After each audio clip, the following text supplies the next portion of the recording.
Boa noite.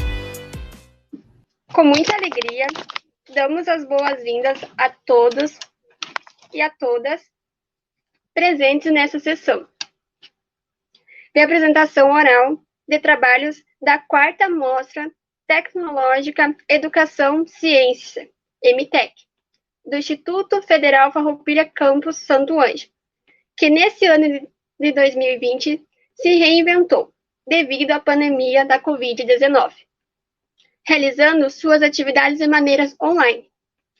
Me chamo Gislaine, sou aluna do curso Gestão e Agronegócio do IFAR Campus Santo Ângelo e auxiliarei como monitora nessa sessão de apresentação de trabalhos.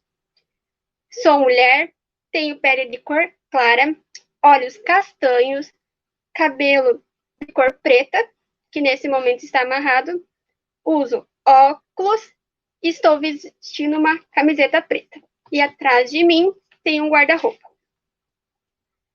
Nessa sessão serão apresentados os trabalhos mais bem avaliados pelo Comitê de Revisão Científica, MTEC, na área temática Recursos Naturais. Os trabalhos selecionados são resultado do ensaio de cultivares de milho na safra 2019/2020 em Santo Ângelo, RS.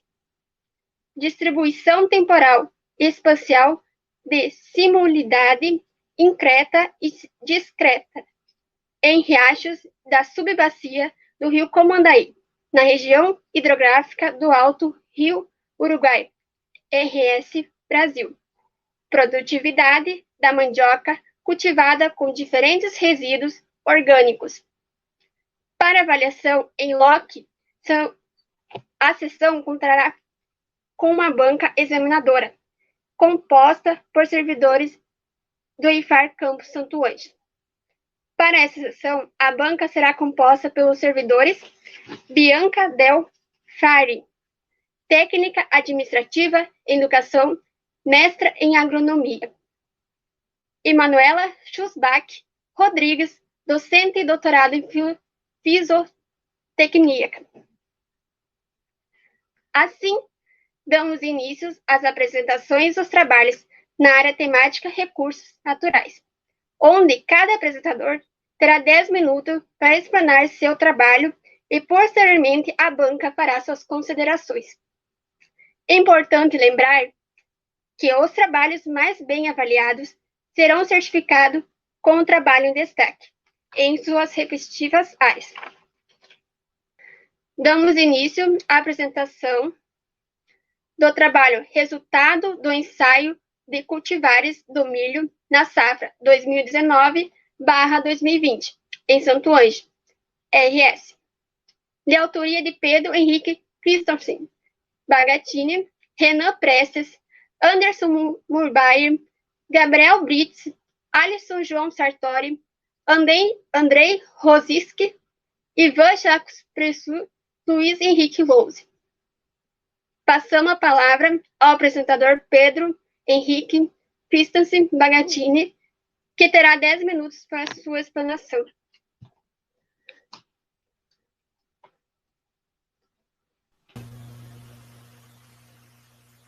Boa noite a todos. Me chamo Pedro Henrique Christensen Bagatini. Sou homem, alto, branco, cabelo raspado. Estou vestindo uma camisa azul e ao fundo uma parede branca. Hoje vou apresentar aos senhores o meu trabalho. Bom, eu e meus colegas Renan Prestes Calduro, Anderson Mulbauer, Gabriel Brits, Alisson João Sartori, Andrei Rosinski, Ivan Jacques Preus e nosso orientador Luiz Henrique Louze, iremos apresentar o trabalho Resultado do ensaio de cultivares de milho na safra 2019 e 2020 em Santo Ângelo, RS.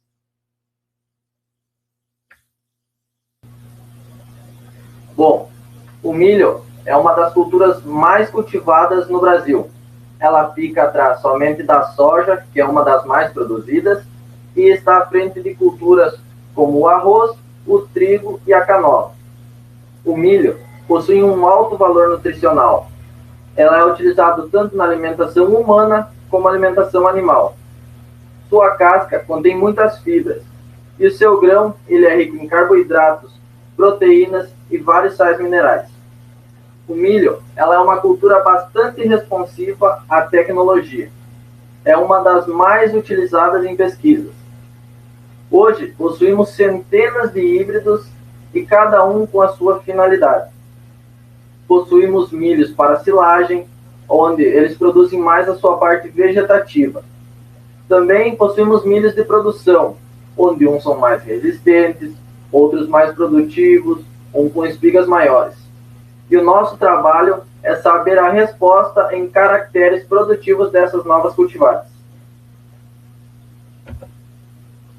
O objetivo desse nosso trabalho foi avaliar a produtividade de grãos de híbridos de milho de alto potencial produtivo em Santo Ângelo/RS. Na imagem, podemos ver uma espiga de milha quebrada ao meio. Na parte laranja, podemos ver o pericarpo do grão. Já a parte branca seria o endosperma. Ao centro, encontramos o sabugo da espiga. Uma curiosidade é que a linha de grãos, na maioria dos milhos, ela é em número par. Como na figura, ela tem 16 linhas de grãos. Bom, os materiais e métodos. O local utilizado para o nosso trabalho foi a LEPEP do IFAR, ou seja, foi a área experimental do Campo Santo Ângelo. O milho que foi semeado, ele foi semeado em sistema de plantio direto sobre a resteva da aveia. Essas cultivares, entre elas nós temos 16, onde elas são variedades da Pioneer, DeKalb, Morgan e LG. Todas essas 16 cultivares, elas foram semeadas na data de 5 de setembro de 2019. Nessa figura, podemos ver como estava o decorrer do nosso projeto e das cultivares.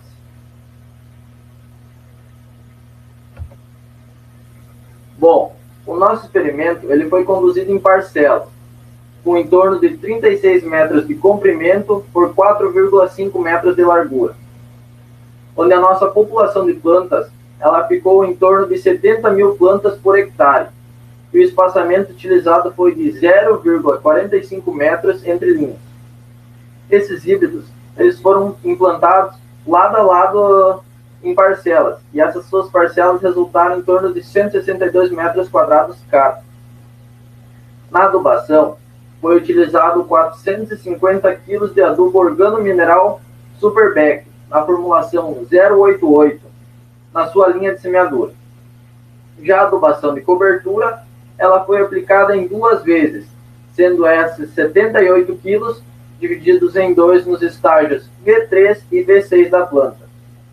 Para finalizar, foram realizadas 3 amostragens de 6,75 metros quadrados em cada parcela para determinarmos a produtividade das cultivares. Aqui, nós temos esse gráfico, onde ele apresenta a produtividade das cultivares. Na linha vertical, nós temos todas as 16 cultivares.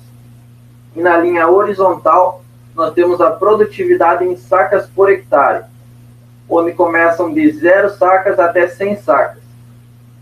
Na imagem, nós podemos ver que nós temos as cultivares da mais produtiva até a menos produtiva. Sendo a mais produtiva, a cultivar Pioneer 1225, com 93,3 sacas por hectare.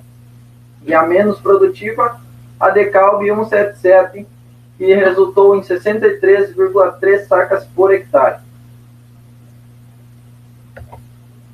Como resultados, nós tivemos a produtividade média dessas 16 cultivares girando em torno de 79,0 sacas por hectare.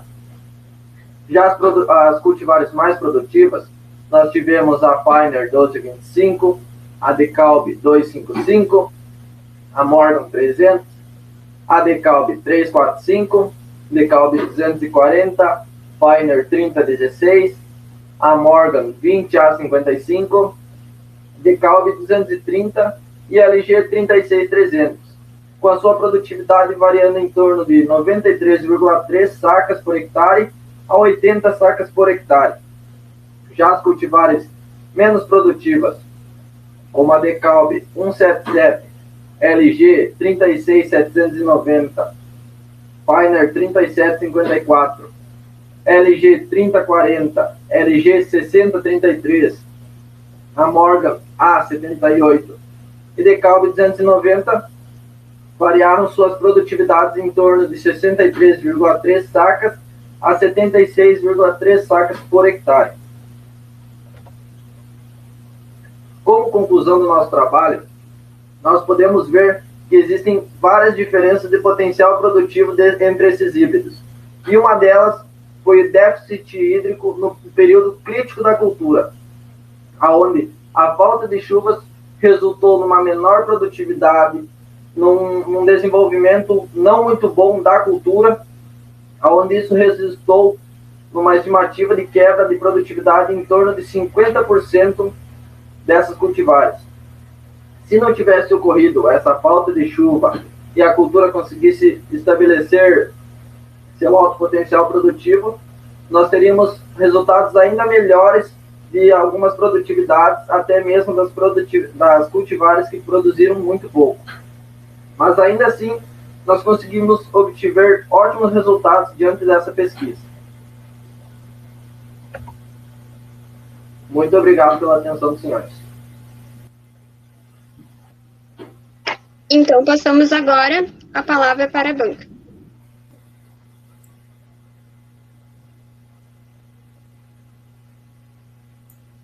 Quer começar, Bianca? Se não te opor, eu começo, então. Então, boa noite a todos. Eu sou a professora Manuela, eu sou loira, cabelos lisos, de comprimento médio, e eu estou usando uma blusa na cor pink, e a parede atrás de mim é branca. Parabéns, Pedro, pelo teu trabalho e pela apresentação, assim como também aos demais autores, né? Eu vou começar, então, fazendo algumas perguntas. Vamos ver se... Não sei se vão ser... Quando vê, né, Bianca, às vezes as perguntas se repetem, mas na próxima daí tu começa para a gente não ter esse problema. Então, Pedro, eu queria saber... Eu sei que no campus, até o momento, né, da realização do estudo, a gente não tinha nenhuma central meteorológica, mas... teria acesso a algumas próximas, que seriam as do INMET, né? Gostaria de saber se vocês não consultaram esses dados para ter uma estimativa da precipitação que teve nesse período, e inclusive para comparar com outros anos, para ver de quanto ela foi inferior. Eu fiz essa pesquisa e vi que, pelo que eu consegui observar, chegou a ser a metade do que teve na safra anterior, né? Então, eu acho que talvez esse tipo de informação vocês poderiam colocar para dar um maior aprofundamento para o trabalho de vocês, né? Então, esse é só mais um comentário, na verdade. Mas eu gostaria de saber, em relação ao ciclo dessas cultivares, vocês não, pelo menos eu não vi ali na apresentação um slide dizendo qual era o ciclo delas. Gostaria de saber se vocês viram alguma associação entre o ciclo delas e a produtividade. Bom, o ciclo dessas cultivares, a do milho, diferentemente da soja, o milho possui cultivares super precoces, hiper precoces e precoces. São cultivares que produzem de 100, 120 dias por aí, dependendo da cultivar, dependendo do seu ciclo. E, bom, não foi tanto pelo ciclo. O ciclo de cada cultivar decorreu bem, só que o que influenciou na própria produção foi o período crítico da cultura, o período que mais necessita de água, e foi o que acarretou nessa quebra de produtividade ali em torno de 50%, porque como faltou muita água, a planta não conseguiu se estabelecer corretamente, não conseguiu aproveitar totalmente o que ela necessitava, toda a água que ela necessitava para enchimento de grão. Então, foi essa mais a principal causa do que aconteceu para a produtividade um pouco baixa de algumas, um pouco alta de outras. Algumas conseguiram, sim, estabelecer um potencial produtivo elevado, mas são plantas um pouco mais resistentes, ou plantas que conseguiram se estabelecer um pouquinho melhor, conforme a sua genética, conseguiram se estabelecer um pouquinho melhor referente ao ambiente que elas estavam. Tá certo. E em relação à adubação, eu vi que vocês parcelaram a adubação nitrogenada, né? Mas foi um período de déficit hídrico. Então, eu gostaria de saber se tu acredita que pode ter tido uma baixa eficiência dessa adubação devido à volatilização da amônia. Ou se tu acha que foi bem aproveitada essa adubação mesmo com déficit hídrico. Acredito eu que as culturas elas conseguiram aproveitar, sim, essa por mais que tenha sido parcelado, porque em dose única seria muito forte para a cultura, mas ajudou muito, sim, na produção. Se não tivesse ter sido aplicado essa adubação, a produtividade teria caído um pouco mais, mesmo com a falta da chuva. Mas essa adubação nitrogenada, ela ajudou, sim, a aumentar um pouco, assim, garantir um pouco mais de nutriente para a planta, mesmo com a falta de chuva. Então, de minha parte era isso, eu vou passar a palavra para a Bianca, para não ficar monopolizando. Então, boa noite a todos. Então, meu nome é Bianca, eu sou engenheira agrônoma do campus Santo Ângelo, e sou mulher, tenho cabelo longo, loira, uso óculos, estou vestindo uma blusa branca com listras pretas e ao fundo tem um guarda-roupa. Então, Pedro, primeiramente, parabéns pela apresentação, pelo trabalho, né? A você e os demais autores também, né? E uma das minhas perguntas realmente está um pouco relacionada ao que a prof. Manuela perguntou, que é essa questão de diferença de ciclos, né, entre as cultivares. E aí você comenta que no período mais crítico da cultura teve déficit hídrico, mas será que elas chegaram ao mesmo momento, naquele período crítico, naquele período de desenvolvimento em que teve déficit hídrico? Bom, como há ciclos diferentes, sim, uma vai ter o seu ciclo mais rápido, vai chegar num potencial mais rápido do que a outra. Então, sim, pode ter acontecido, e certamente, que como uma cultivar deve ter se estabelecido um pouco mais rápido que a outra, isso pode ter acarretado, sim, na diferença dessas produtividades. E, então, creio eu que por causa do seu ciclo, umas mais precoces, hiper precoces, essas foram que se estabeleceram um pouco mais rápido, não sofreram tanto, conseguiram aproveitar um pouco do que já tinha no solo e conseguiram expor o seu potencial o máximo que puderam. Já as um pouco mais tardias, né, elas não exporam tanto o seu potencial produtivo por passar um pouco mais tempo no campo por causa do seu ciclo. Uhum. E uma outra pergunta que eu anotei aqui, o que tu entende, então, gostaria que você comentasse para nós sobre a questão de que o milho é uma espécie, né, bastante responsiva à tecnologia. O que você entende por isso? É uma espécie, como a senhora diz ali, que tu pode aproveitar assim, muito em bases genéticas. Tu consegue fazer vários experimentos, tu consegue produzir várias cultivares diante de uma só, com vários aspectos que tu necessita. Tu consegue pegar uma cultivar que tem o seu gene, que ele seja mais hiper precoce, vou dizer, um gene mais rápido de desenvolvimento, e tu quer implantar esse gene numa outra variedade que é mais produtiva. Então, ela é uma espécie que ela se adapta muito bem a isso, e ela consegue, com essas misturas, ela consegue trazer cultivares, vários híbridos que apresentem todas essas necessidades que o produtor quer e que as empresas conseguem dar com essas pesquisas, essas misturas genéticas. Uhum. Tá bem. Da minha parte seria isso também. E muito obrigada, Pedro, pelas respostas. Então, damos início à apresentação do trabalho Distribuição Temporal Espacial de Sumulidade Insecta e Dispersas em riachos das subbacias do rio Comandaí, na região de hidrografia do Alto Rio Uruguai, RS Brasil, de autoria de Patrícia Maria Limberg, Milton Norberto Strinder, David Augusto Realt Tage. Passamos a palavra à apresentadora Patrícia Maria Limberg, que terá 10 minutos para sua explanação.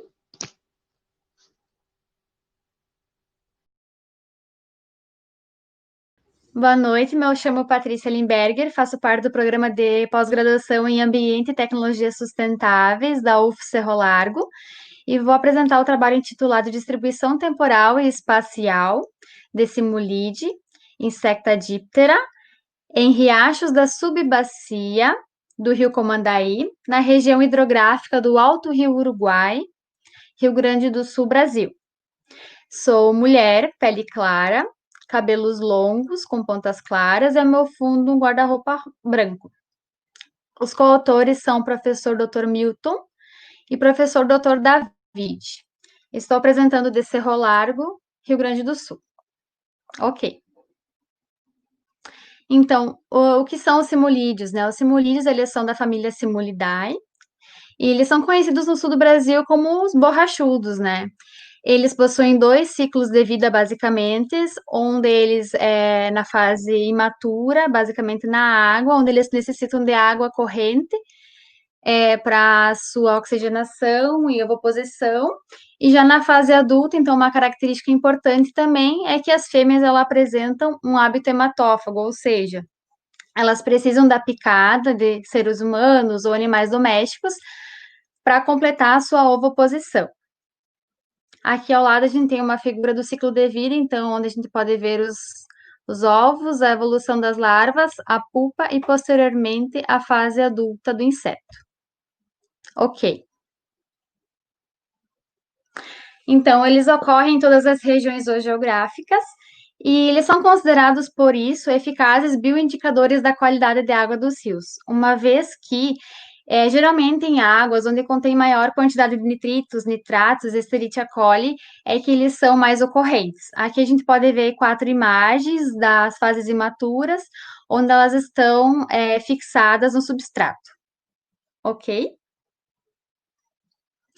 Então, como a gente comentou, as fêmeas na fase adulta, elas causam uma série de problemas aos hospedeiros, onde podem ser mais frequentes reações imunológicas, reações alérgicas, a síndrome hemorrágica de Altamira, e também a transmissão de filárias como a Onchocerca-volvus e a Mansonella ozardi. A Onchocerca-volvus, ela é nomeada como cegueira dos rios, e ela ocorre basicamente no norte do Brasil e na África, e também ela é considerada por causar cegueira, né, em 90% da população que é contagiada pela picada.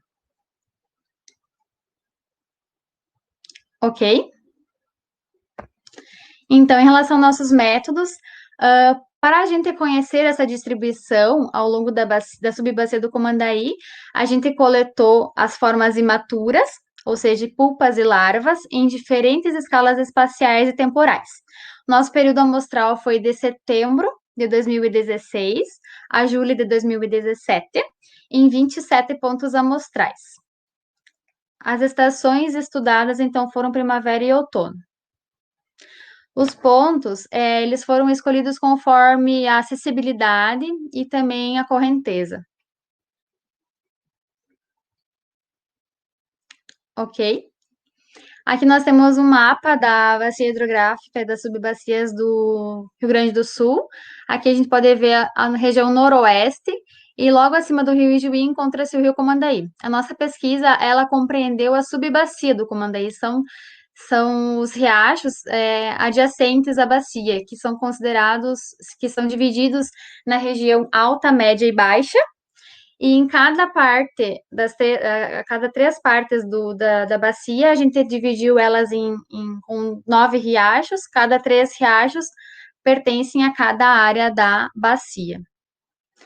Da parte alta temos o Comandaizinho, o Roer das Pedras e Juruá. Na parte média, Lambedor, Fundão e Laranjeira. E na parte baixa, Pessegueiro, Luísa e Lavínia.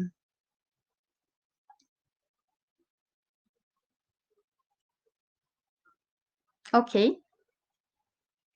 Aqui nós temos em relação aos nossos procedimentos laboratoriais, né? A gente realizou os estudos no Laboratório de Zoologia da UFS Campus Cerro Largo. Aqui a gente tem imagens do ponto de coleta, a visualização microscópica, e posteriormente a gente fez a subdivisão em 4 tubetes. O primeiro tubete a gente colocou insetos macroinvertebrados. O segundo tubete, pupas. Terceiro tubete, larvas sem estoblasto. E em quarto tubete, larvas de simulídeos com estoblasto branquial definido. Então, para o nosso estudo, a gente objetivou utilizar larvas com estoblasto branquial definido e as pupas. Aqui temos também, nas imagens seguintes já, o ponto com os tubetes identificados e contabilizados. Ok? Então, em relação aos resultados, a gente contabilizou 17.146 indivíduos de 10 espécies. Essas são as espécies encontradas, sendo que Pertinax, incrustatum e orbitale são as espécies com maior frequência, e Pertinax ela tem uma maior frequência de ocorrência. Ela ocorreu em praticamente todos os locais da amostra e também nas 2 estações do ano.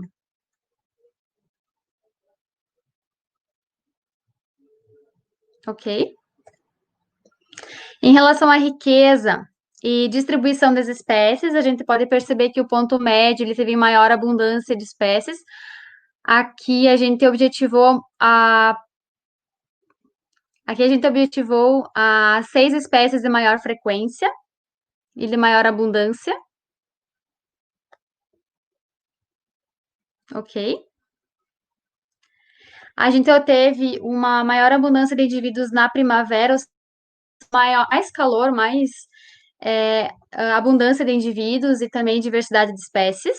58,83% na primavera. Ok?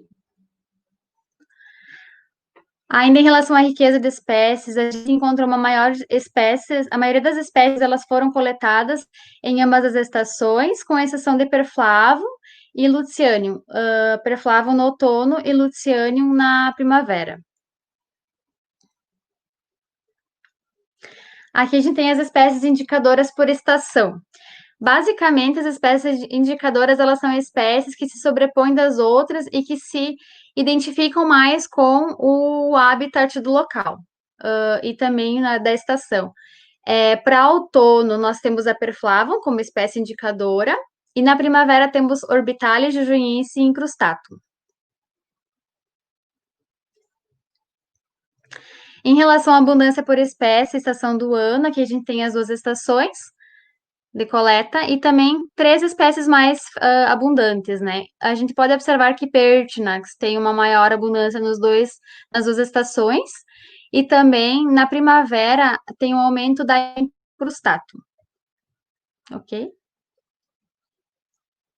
E em relação à segregação dos pontos da análise de correspondência canônica, que a gente tem os 2 gráficos, um em relação aos fatores ambientais e bióticos e o segundo em relação às espécies. A parte alta do riacho, ela está basicamente associada à primavera e altitude. A região média e baixa, basicamente em relação à maior largura e condutividade dos riachos. Aqui, em relação às espécies, incrustatum, ela está mais relacionada ao ponto alto e primavera. Rubritórax mais ao outono. E orbitale mais em relação a riachos de maior largura. Ok?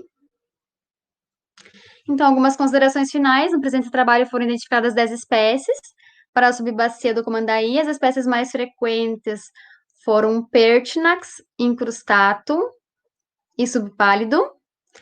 Pertinax, ela possui uma ampla distribuição e uma frequência de ocorrência maior. E as espécies indicadoras da estação, então, para primavera e para outono. Seria isso. Muito obrigada. E obrigada pela atenção. Então, passamos agora a palavra para a banca.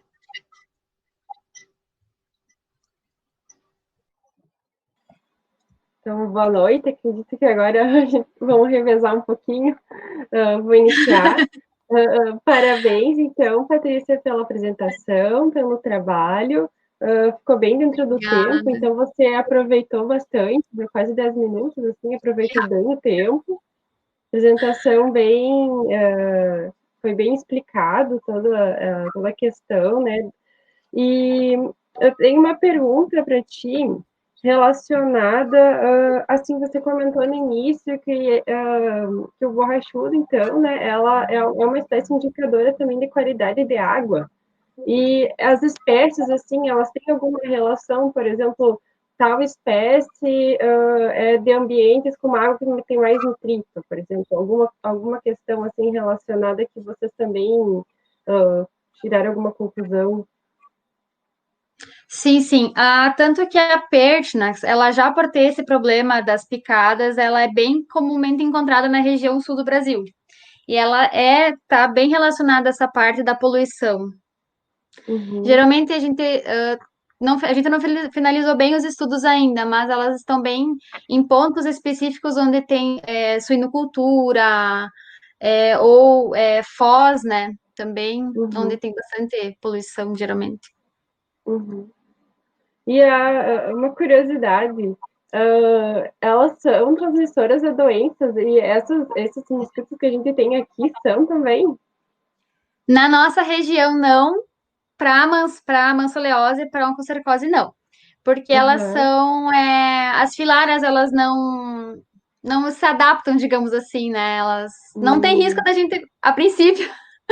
Eu pensei, meu Deus, só hoje eu levei umas 10 picadas de borrachudo, eu pensei. Não. É só a parte mais alérgica, né? E inflamatória mesmo, né? Para nós, graças a Deus, só isso. A título de curiosidade, Mas porque ainda, eu não sabia, mas ainda bem é legal. incômodo, né? É ainda incômodo porque, querendo ou não, são locais que geralmente são pontos recreativos também, né? Locais com água corrente, como cachoeiras.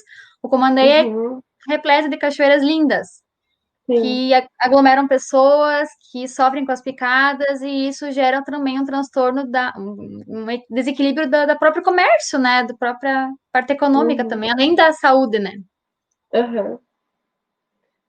Deixa eu ver se eu não tenho mais alguma coisinha aqui sobre...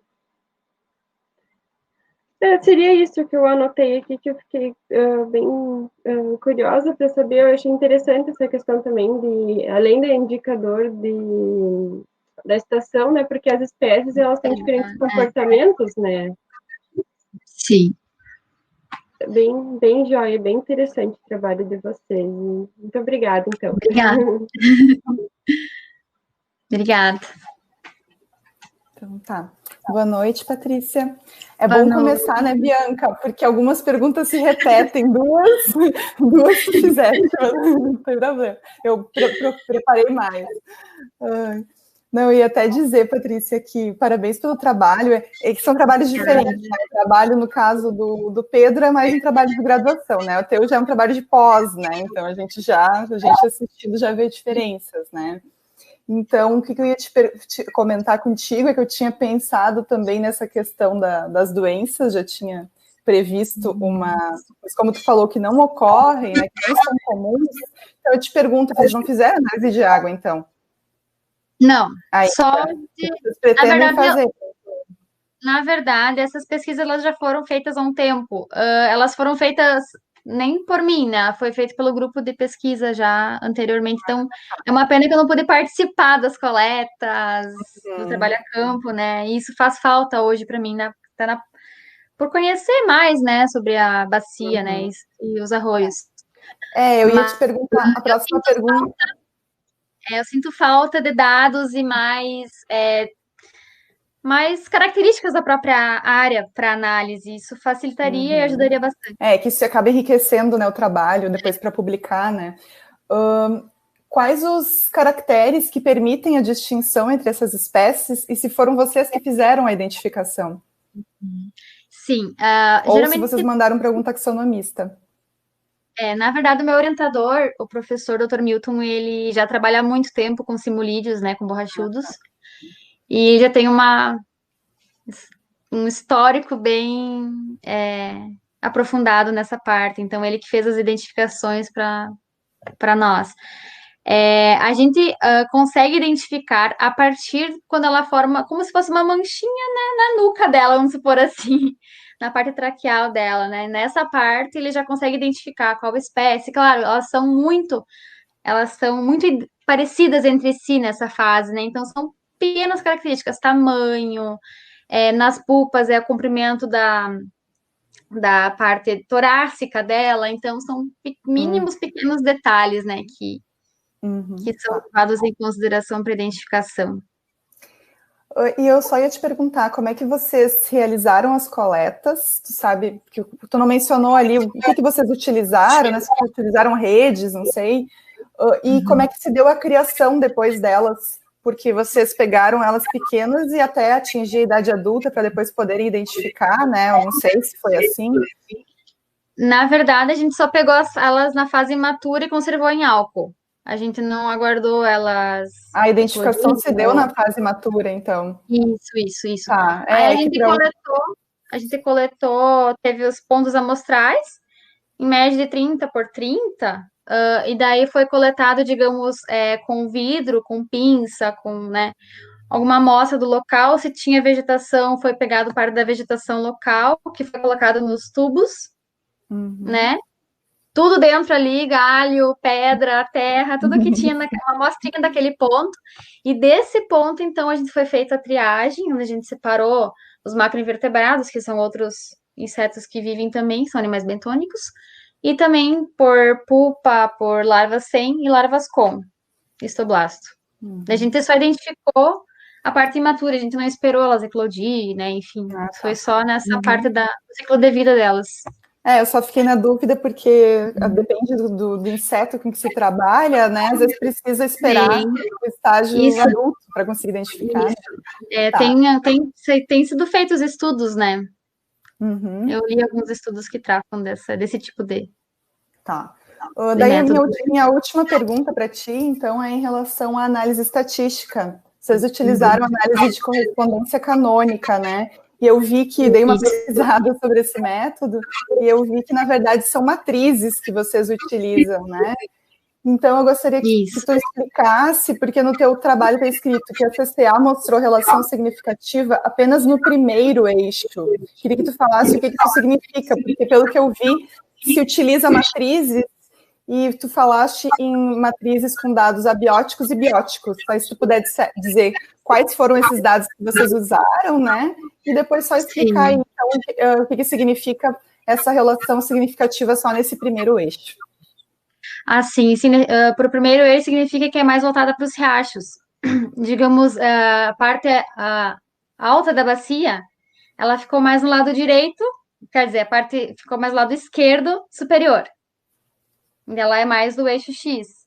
Então, aquele eixo da parte da incrustata, vamos supor que fica mais à esquerda do gráfico, deu uma maior nível de significância nesse estudo, nessa característica, vamos supor assim.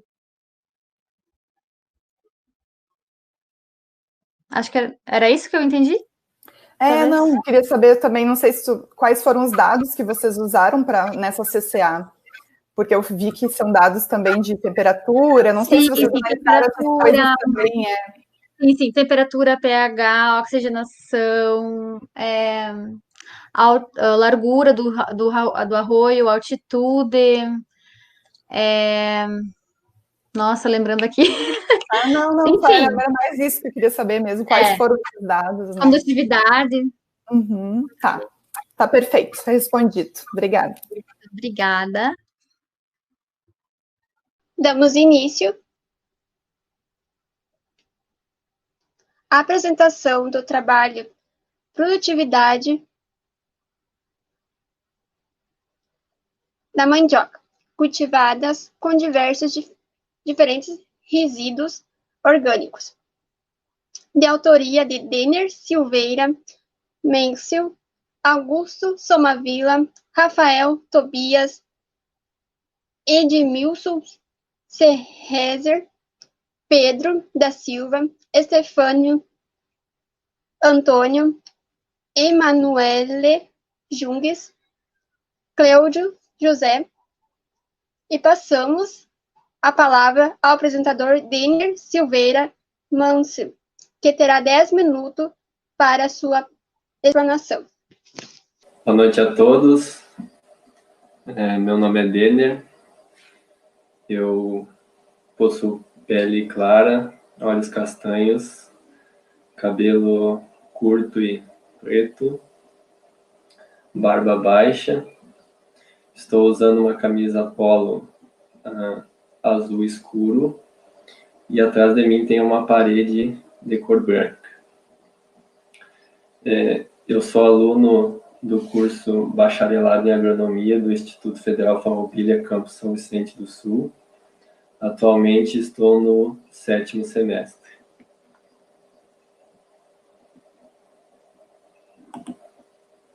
O trabalho que eu vou apresentar é intitulado Produtividade da mandioca cultivada com diferentes resíduos orgânicos. Os autores são eu, Denner, o Augusto, o Rafael, o Edemilson, o Pedro e o Stefano. E esse trabalho ele foi orientado pelo professor Cleudson e pela professora Emanuele. Bom, a mandioca, segundo os autores Almeida e Ferreira Filho, 2005, no trabalho deles, eles relatam que a mandioca ela possui uma importante fonte de alimentação humana e animal, principalmente quando se fala de agricultura familiar, pequenas propriedades.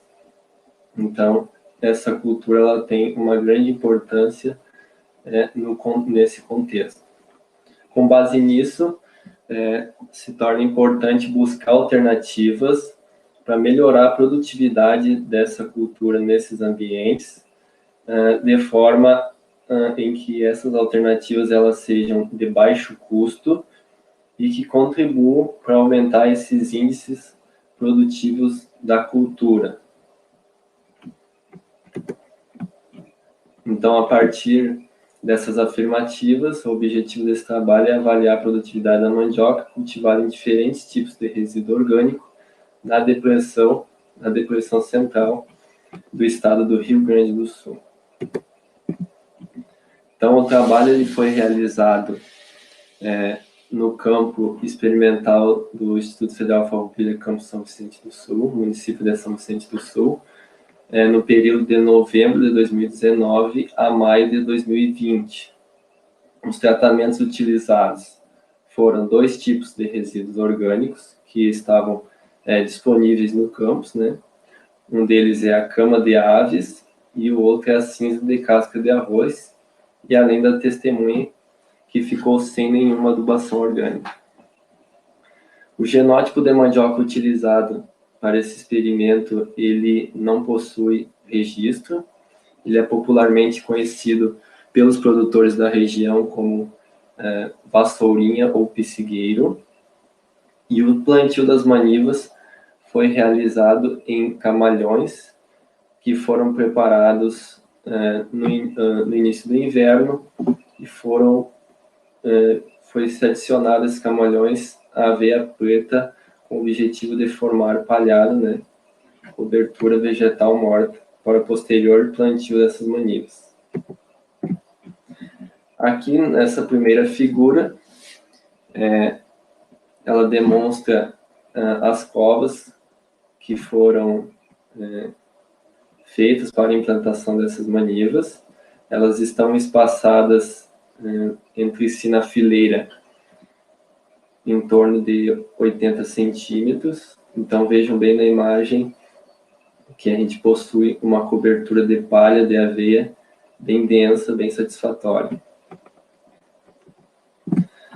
Na figura 2, nós temos as plantas de mandioca, já nos estádios iniciais de desenvolvimento, em torno de 9 a 10 folhas. Nessa imagem aparecem os camalhões, onde foram implantado o experimento, e as estacas que demarcam cada parcela, cada unidade experimental. Bom, então, os resultados obtidos desse experimento, né, a produtividade, ela foi avaliada através da pesagem das raízes de mandioca.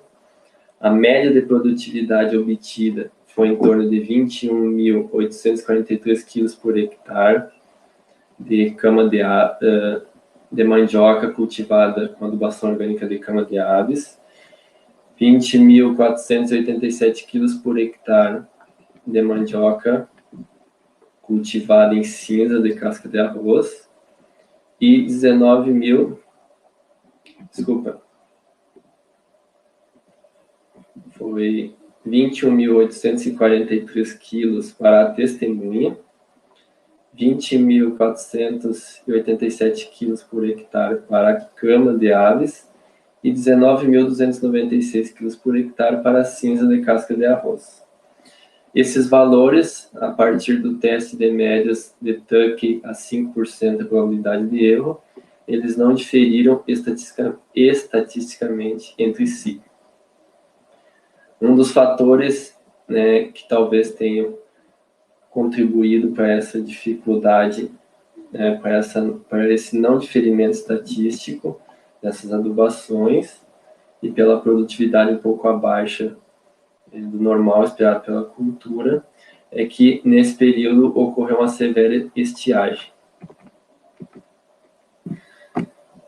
Então, para ilustrar melhor essa questão da estiagem, nessa figura 3, eu trouxe a precipitação pluvial mensal e a normal climatológica dessa precipitação durante esse período de condução do experimento. No eixo das abscissas, nós temos os meses de condução do experimento: novembro, dezembro, janeiro, fevereiro, março, abril e maio. Esse gráfico de colunas, ele tem no eixo das ordenadas as precipitações, que vão de 0 a 250 milímetros. Então, cada mês ele tem a sua respectiva coluna. Além disso, paralelo ao eixo das abscissas, nós temos uma linha pontilhada que ela representa a normal climatológica, que nesse período ela varia em torno de 130 milímetros a 170 milímetros. Podemos notar nesse gráfico que apenas os meses de novembro e janeiro tiveram precipitações acima da normal climatológica. Os meses de dezembro, fevereiro, março, abril e maio tiveram as precipitações abaixo da normal climatológica. Nos meses de dezembro, fevereiro, março e abril, as precipitações ficaram abaixo de 50 milímetros, e no mês de maio ela ficou em torno de 130, 120 milímetros aproximadamente. Com base nesses dados, né, a gente pode levar como conclusão que a produtividade de mandioca ela não foi influenciada pelos resíduos orgânicos utilizados. Entretanto, tem que se ressaltar a condição em que o experimento foi conduzido, né, onde obtivemos essa deficiência hídrica durante o período de realização do trabalho, que pode ter digamos, comprometido à obtenção de resultados mais satisfatórios em relação à adubação orgânica. Aqui um pouco algumas referências que foram utilizadas para a elaboração desse trabalho e muito obrigado pela atenção. Então, passamos a palavra à banca.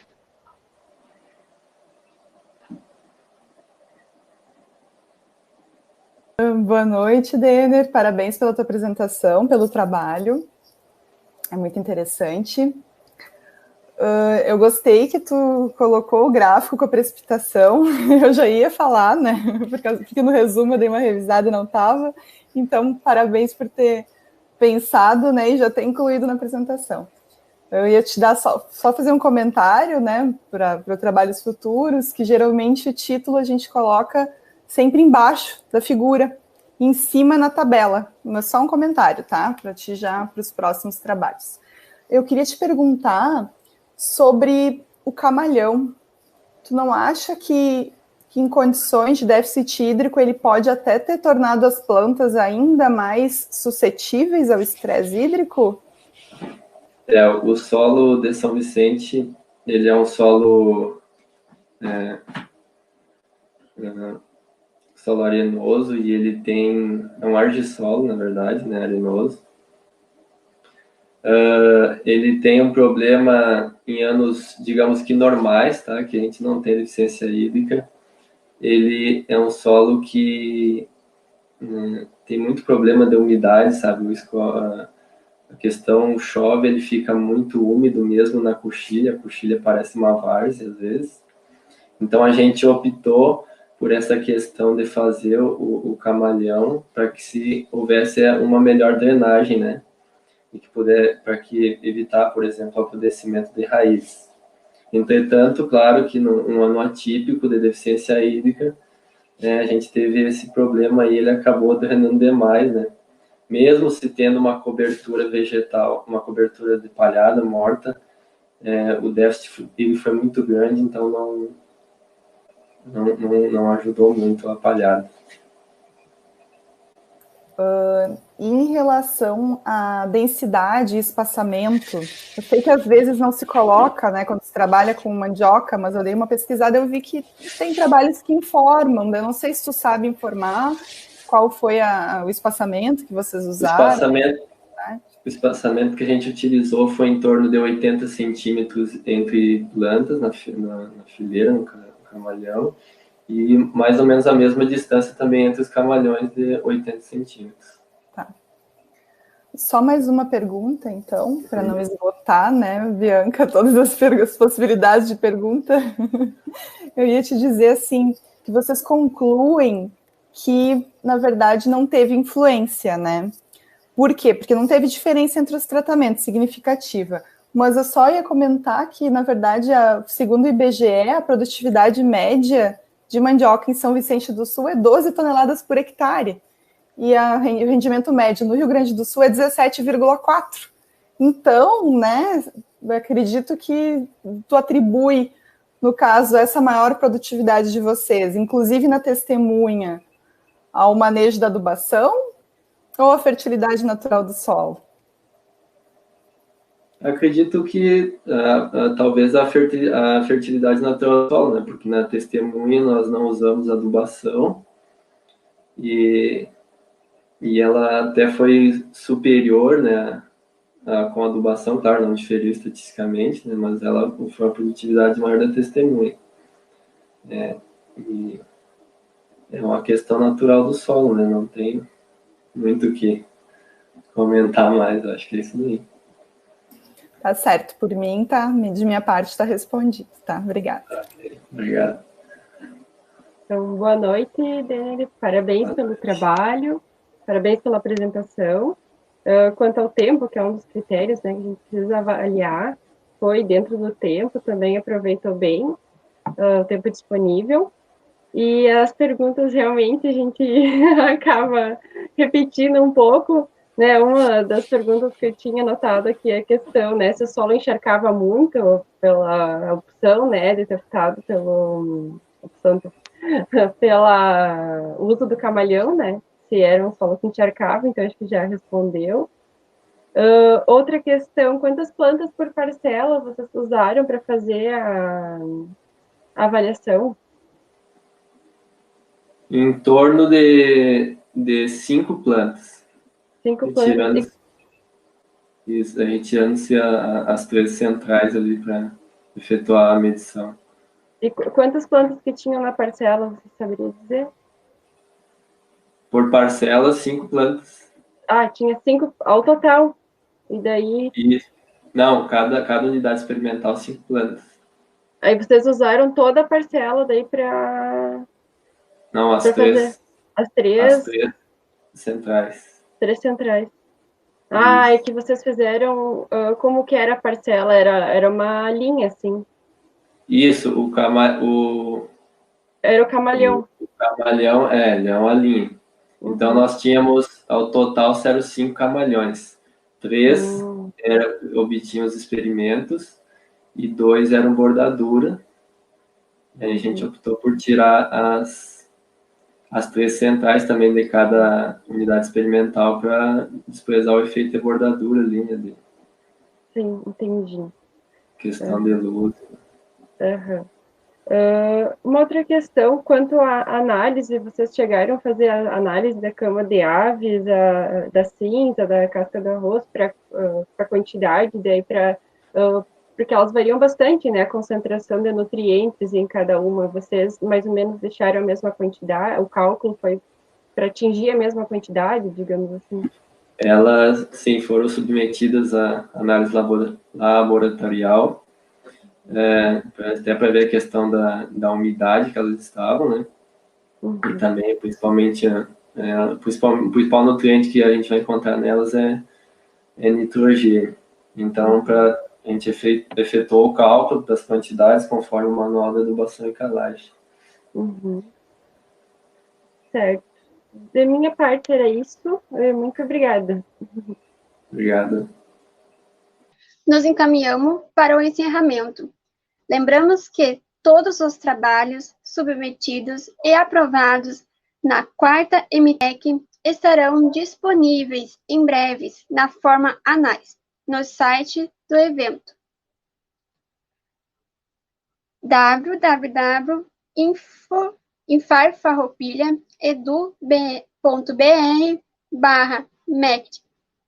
Assim, damos por encerramento a sessão de apresentação de trabalho da área temática Recursos Naturais.